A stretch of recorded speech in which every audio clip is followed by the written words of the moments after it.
وما من دابۃ فی الارض، اور کوئی زمین میں چلنے پھرنے والا جانور یا جاندار نہیں ہے،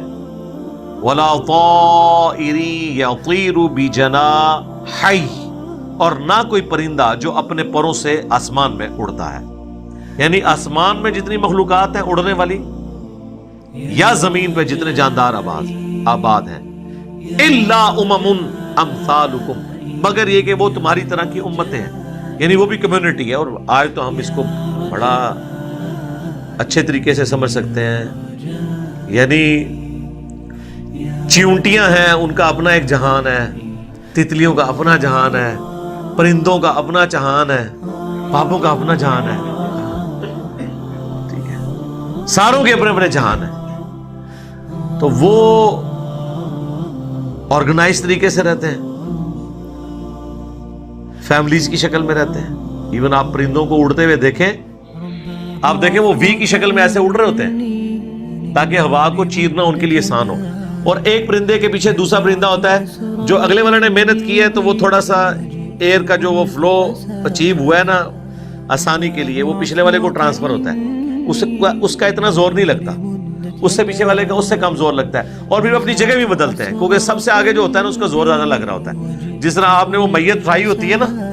بار بار بدلتے ہیں کیونکہ لوڈ آتا ہے نا، جب کوئی تھک جاتا ہے نا تو وہ پھر دوسرا آگے پیچھے جھکتا ہے، اس طریقے نال وہ پرندے بھی جدو اگلے والا تھک جاتا ہے نا وہ پیچھے آتا ہے، پیچھے والا آگے ہوتا ہے۔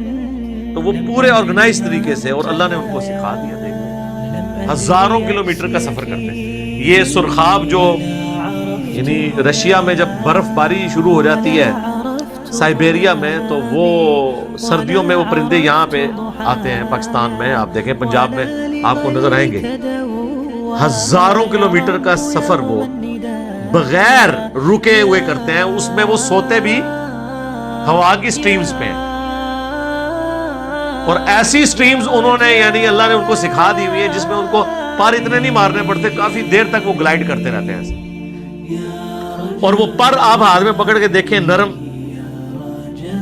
ایک بوئنگ جہاز کے پر ہیں، اس کو تو اڑانے کے لیے اس کی مینٹیننس کرنی پڑتی ہے، اس پہ رنگ کرنا پڑتا ہے، اس کے ریوٹس دیکھنے پڑتے ہیں، 8000 کلومیٹر کے بعد دوبارہ سے اس میں فیول ڈالنا پڑ جاتا ہے۔ اور یہ جناب ایک پرندہ ہے، سوتا بھی ہوا میں ہے، کھانے پینے کی بھی ضرورت نہیں پڑتی، وہ مسلسل اسی طریقے سے چلتا رہتا ہے۔ اللہ نے اسے ڈیزائن کیا، اور زمین پہ اللہ نے دیکھیں اونٹ کو کیا ڈیزائن کیا ہے، 1 مہینے تک بغیر پانی پیے ریگستان میں وہ سفر کر سکتا ہے، پانی پینے کی ضرورت ہی نہیں، اس نے سٹور کیا ہوا ہے اندر۔ اور یہ نہیں ہے کہ اس نے کوئی ٹینکیاں سٹور کی ہیں، بس جتنا اس نے تھوڑا بہت اس کو یوز ہے وہ کرتا ہے، اس کو ڈیزائن اللہ نے اس کے لیے کیا۔ تو اللہ تعالیٰ ہمارا یہ سب کے سب امتیں ہیں، ان کے اپنے اپنے یعنی کمیونٹیز میں رہتی ہیں، اور انسان بھی ان میں سے ایک ہے، سب کو اللہ نے پیدا کیا ہے۔ ما فرطنا فی الکتاب من شیء، اور ہم نے اپنی کتاب یعنی لوح محفوظ میں کسی چیز کو نظر انداز نہیں کیا ہوا۔ ثم الی ربہم یحشرون، اور پھر اس کے بعد سب کے سب اٹھائے جائیں گے اپنے رب کے حضور، چاہے انسان ہے، جن ہے، جانور ہے، سب اللہ کے حضور پیش ہوں گے۔ حتیٰ کہ صحیح مسلم میں حدیث ہے کہ دنیا میں اگر کسی سینگ والی بکری نے بغیر سینگ والی بکری کو مارا ہوا تو قیامت کے دن اللہ تعالیٰ ان کو بھی زندہ کر کے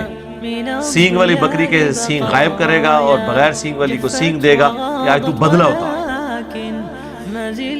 مجھے بتائیں، جو اللہ اتنا عدل کر رہا ہے جانوروں میں، انسانوں نے کہاں امید لگائی ہوئی ہے کہ وہ کسی کے ساتھ زیادتی کریں گے اور بچ جائیں گے آخرت میں؟ اللہ تو بکریوں کا بھی لحاظ کر رہا ہے کہ نہیں بھی اس نے زیادتی کی تھے ساتھ، یعنی جانور تو کوئی حیثیت ہی نہیں نہ رکھتا۔ اس کائنات کا کلائمیکس تو انسان کی کریشن ہے نا، تو آپ دیکھیں اگر بکری کو بدلہ دلوایا جائے گا تو انسانوں نے جو انسانوں کے ساتھ زیادتیاں کی ہوئی ہیں وہ کیا سمجھتے ہیں وہ چھوٹ جائیں گے؟ بہت سخت معاملہ۔